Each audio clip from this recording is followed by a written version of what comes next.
আসসালামু আলাইকুম রহমতুল্লাহি ওবরাকাতু। আমি আব্দুল্লাহ আলসাদ, আপনারা দেখছেন আব্দুল্লাহ আলসাদ ব্লগস ব্লগ ইউটিউব চ্যানেলে প্রতিনিয়ত নতুন নতুন ব্লগ ভিডিও নিয়ে আমি হাজির হয়েছি আব্দুল্লাহ আলসাদ। আপনারা দেখছেন আব্দুল্লাহ আলসাদ ব্লগস আজনের ব্লগ ভিডিও নিয়ে আমি হাজির হয়ে গেছি আব্দুল্লাহ আলসাদ। আপনারা দেখছেন আব্দুল্লাহ আলসাদ ব্লগসের কথা না বাড়িয়ে মূল টপিকে মূল ব্লগে জাম করবো। চলুন শুরু করা যাক আজকের ব্লগ হচ্ছে নদীর পাড়ের blog, auto blog, metro rail blog, সব ব্লগ আজকের ব্লগে আপনারা এক্সপ্লেন করতে পারবেন। এখন চলো আপনার অটো, নদীর পার, পরে চলে আসলাম মেট্রো রেলে এতক্ষণ থেমে ছিল, পরে হলো স্টার্ট নিল। মেট্রো রেলে যাত্রীগুলো দেখতে পারতেছেন। উপরে হচ্ছে রমজান মাসের মানে কোন সময় ইফতার সেই ডেটগুলো দেখতে পারতেছেন।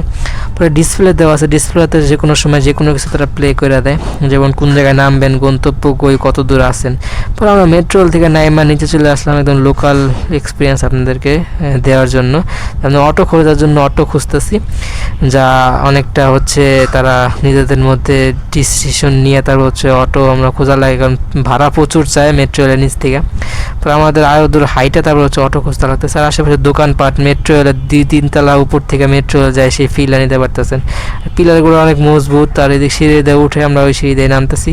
আবার হচ্ছে অটোমেটিক সিঁড়ি আছে, সেই সিঁড়িতে আমরা তো দেরি লাগে দেখা, মানুষের ভিড় দেখে ওদিক দিয়ে নামে। এদিকে বসার জায়গা আছে, দাঁড়ানোর জায়গা আছে, আগুন ধরে গেলে সেই বন্ধ করার জন্য সুব্যবস্থা করা আছে। এভরিথিং দিক নির্দেশনামূলক সব জিনিসগুলো লেখা আছে। তারপর ছবি দিয়ে আপনাদেরকে বোঝাই দেওয়া আছে। কোনো সমস্যা হলে সমাধান পাওয়া যায় খুব ইজিলি। আর এই জায়গায় যারা নিয়মিত যাতায়াত করে তাদের সাথে জিজ্ঞেস করলে আপনারা অনেক সমস্যার সমাধান পাওয়া যাবে। আর পাশে হচ্ছে অটোমেটিক সিঁড়ি, এই জায়গা থেকে আপনি দাঁড়ালে আপনাকে গন্তব্যে ইজিলি তারা উঠাই দেবে, পাওয়া আগানো লাগবে না। পরে হচ্ছে দিগন্ত টিভিতে সে হচ্ছে নিয়োগ দিছে যে রিপোর্টার হিসেবে। আপনারা পরবর্তী যে কোনো সময় তার কোনো একটা জায়গায় দেখতে পারেন রিপোর্টার হিসেবে, সে কোনো এক জায়গায় সংবাদ কালেকশনে গেছে বা রিপোর্ট করতেছে। তারপর হচ্ছে কবুতর পালবেন, এটা অনেক সময় আমরা কিছু জিন থেকে কিছু কিন্তু নিয়ে আসি নাই, সবই দুনিয়ায় এসে দেখা শুই না চইলা ফিরা শিখা লাগছে। অনেকে মনে করেন যে ভিডিও যে দেখে এইটা আমাদের শরীরে কি অনেক ইফেক্ট করে, ওগুলো জাস্ট এটা পার্ট জোকস হিসাবে এন্টারটেনমেন্ট করে নিয়ে নেবেন, বাস দেখছেন তো, আর এটা আর নিজেদের করবেন না।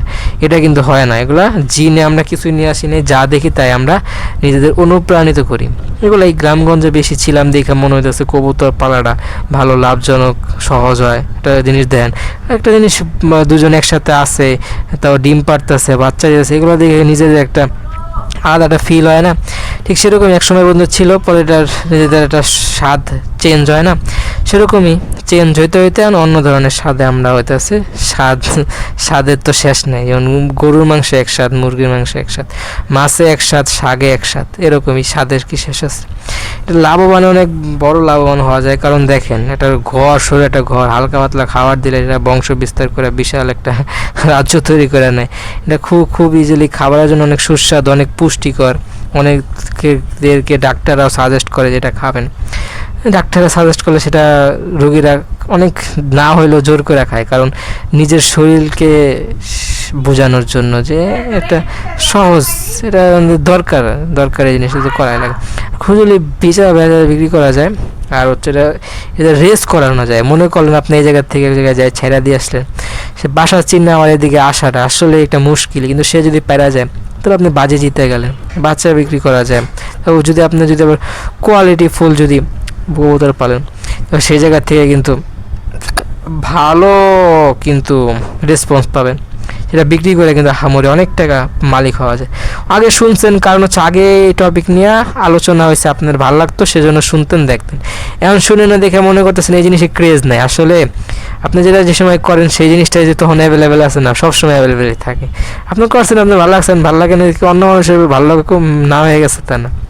এই যে পাল্টাছে, এটা বন্ধু, সে পাল্টাছে কারণ তার ভালো লাগে। তেমন এরকম হাজার মানুষ আছে যাদের কবুতরের পাওয়ার প্রতি শখ আছে, তেমন মানে এটা বন্ধ হয় না, এই পেশাটা এখনও চালু আছে এবং অনেক গুরুতরভাবে চালু এবং যুদ্ধের মতো চলতেছে। গতিপথ ডিসিশন মানে না, কিছু মাপকাঠি মানে না। এটাই মেট্রো রেল দেখলেন, অনেক স্মৃতি আছে আর অনেক ঘটনা। আমরা টিকটক কি মনে করি, টিকটক এখন ক্রেজ হয়ে গেছে। দেন আমরা ফেসবুক আর বলি না কাউরে। কোনো সময় শুনছেন কেউ বলি আপনি তো ফেসবুকে কন্টেন্ট মানে ফেসবুকার, এটা অ্যাভেলেবেল না। এটা আমরা কোনো সময় বলি না যে আপনি একজন হচ্ছে ফেসবুক কন্টেন্ট বানান, ফেসবুকার। এটা কোনো জায়গায় শুনছেন যে ফেসবুকার বলে? না, কারো বলছে যে আপনি একজন ফেসবুকে ছাড়েন মানে ফেসবুকার। কিন্তু টিকটকে ছাড়লে যে টিকটকার, আর ইউটিউবে ছাড়লে সে ইউটিউবার, এই দুইটা পুরো ডিফারেন্স দুইটা জিনিস। মনে করো আপনার নতুন ধারণা, নতুন একটা এক্সপিরিয়েন্স। ইউটিউবার যদি ইউটিউবে ভিডিও ছাড়েন, ইউটিউবে মানুষের ইনফ্লুয়েন্স করার মতো আপনার যদি আগ্রহ থাকে এবং কিছু মানুষের যদি ইনফ্লুয়েন্স করেও ফেলতে পারেন, তাহলে আপনি দাবি করতে পারেন আপনি একটা ইনফ্লুয়েন্সার। যেমন আমার এই জার্নিতে অনেকজন ইনফ্লুয়েন্সার হিসেবে এই জায়গায় কাজ করছে। আমার নিজের কিছু বন্ধু আমাকে দেখে জায়গায় আগ্রহ হয়েছে, তার মানে আমি নিজেকে দাবি করতে পারি আমি একজন কন্টেন্ট ক্রিয়েটর, ইউটিউবার, ফ্রিল্যান্সার। বা ফ্রিল্যান্সার দাবি না করতে পারলেও কিন্তু আমি বলতে পারি একজন আমি ইনফ্লুয়েন্সার। তো টিকটক আমরা কেন বলি টিকটকার? টিকটকের একটা ক্রিঞ্জি শব্দ সবাই ইউজ করছে, কারণ এটা লকডাউনে আসে, হালকা কয়েকদিন আগে আসে এবং ইন্ডিয়াতে প্রচুর জনপ্রিয়তা ছিল এবং লকডাউনে অনেক কিছু অফ হয়ে গেছিলো দেখে সবাই এটাতে প্রচুর এমনভাবে নিজেকে যুক্ত করে নিচ্ছে, ছোটোর থেকে গোড়া সবাই করতো এবং আনপ্রফিটেবল জিনিসপত্র করতো যেগুলো বাস্তবে মানে দরকার নেই, বাস্তবে এগুলো হয় না কোনো সময়। নিজের চেহারা ভঙ্গ করতে অনেকে তো ডেঞ্জার পজিশনও চলে গেছে, অনেক খারাপ খারাপ কাজ এটার কারণে সংগঠিত হওয়ার কারণে এটা ওই দেশে ব্যান করে দেওয়া হয়। পরবর্তীতে যা ইন টিকটক এটা নামে ক্যারিমিনেট একটা কন্টেন্ট বানায়, পরে ইন্ডিয়াতে এটা টিকটক পুরো ব্যান করে দেয়। টিকটকের সেম এই কন্টেন্ট অন্য অন্য প্ল্যাটফর্মে পাবলিশড হয়, যেমন ইনস্টাগ্রাম আছে, রিলস আছে ফেসবুকে, তারপর হইতেছে অনেক অ্যাপ্লিকেশন, থার্ড পার্টি অনেক অ্যাপ্লিকেশন আছে নাম না জানা, এগুলো অনেক ফেমাস হয় নাই, লাইকি আছে, ওগুলোও কিন্তু ইন্ডিয়াতে অ্যাভেলেবেল আছে। কিন্তু টিকটকটা একটু বেশি ক্রিঞ্জি করার কারণে, ওই ক্যারিমিনারি রোস্ট করার কারণে এটা ব্যান করে দেয় সরকার। অনেকে পরবর্তীতে পরে ধাপে ধাপে অনেকগুলো অ্যাপ্লিকেশন ব্যান করে। টিকটকার বলার কারণ কি, এই যে নাম শুনে কি নিজেকে অনেক প্রভাবশালী মনে হইতেছে, যে আপনি অনেক ভালো লাগা মোটিভেশন পাইছেন, মজা পাইতেছেন। টিকটকার আসলে নামটা শুনলে নিজের ভিতরে নেগেটিভিটি কাজ করে, কেমন জানি মনে কি একটা জঘন্য জিনিস। ইউটিউবার বললেও অনেকের কাছে, আপনার কাছে যেমন টিকটকার খারাপ মনে হতে পারে, অনেকের কাছে ইউটিউবার খারাপ মনে হতে পারে, আমি ডিফারেন্স করতেছি না, কিন্তু এটা একটা সম্মানের জিনিস। ইউটিউবার যে সম্মান দেয়, সম্মান সব জায়গায় দেয়, যে সম্মান দেয় না যে নিজের বাপরেও সম্মান দেয় না, এরকমই যে আপনি সম্মান দিতে চান সবাই সম্মান দিতে পারেন, না দিতে চাইলে দিতে পারবেন, এরকম। ইউটিউবারও সম্মানজনক, যারা টিকটকে ভালো কন্টেন্ট দেয় টিকটকে তারা সম্মানজনক। নাচা গানা, মুজরা করা, তারপর হচ্ছে একটু ন্যাকামি করা, এগুলো এটার ক্যারিয়ার না। এটা অনেকের কাছে ভালো লাগতে পারে, কারণ আমরা নাচ গান দেখি কি লেগে, যে বলিউড টলিউড দেখি, যে শাহরুখ খান নাচতেছে, সাকিব খান নাচতেছে, কি লেগে দেখি, ভালো লাগে কাজ করে, মিউজিকের তালে তালে না যায়, নিজের মধ্যে একটু মজা মাস্তি কাজ করে। যেমন মনে করেন ক্রিকেটাররা ক্রিকেট খেলতেছে, একটা শেষ পজিশনে আসতেছে, মাত্র 6 বলে 10 রান লাগে, তখন যদি কেউ 6 মারে 4 মারে, আপনার ভিতরে আনন্দ আসবে না, নাচতে ইচ্ছা করবো না, তখন কি কেউ আপনার জোর করে নাচাইও? অটোমেটিক ভিতর থেকে নাচ চলে আসে। নাচ এমন একটা জিনিস, সবসময় যে মিউজিক দিয়ে আমার নাচানো লাগে তা না, নাচ ও পজিশন বুঝে চলে আসে, এটাই পাওয়ার অফ মিউজিক। এই লিগে এটার উদাহরণ দিয়ে অনেকে বলে যে এই মাজারে যে নাচা গানা হয়, এটাই তো ওই সময় অনেক বড় ক্রেজ হয়ে যায়, তো নাচা শুরু হয়। ঠিক সেরকমই নাচা গানার দিক থেকে আসে। আর একটা ছবির মধ্যে নাচা গানা দেয় কারণ হতেছে টপিক অনুযায়ী, একটা কিছু সাইড অনুযায়ী এটা দেওয়া লাগে। নাচা গানা মিউজিকটা অনেক বড় একটা রোল প্লে করে, ঠিক আছে? এটা না আসলে মানুষ আকর্ষণ হয় না, নাচা গানা অনেক আগের থেকে চলে আসছে, সহজে বন্ধ হইব না। এটাই টিকটকের বিষয়ে কন্টেন্ট মানে 8 মিনিট কথা বললাম, যে কারণে অনেক কথা ইনক্লুড করা যেত কিন্তু করলাম না।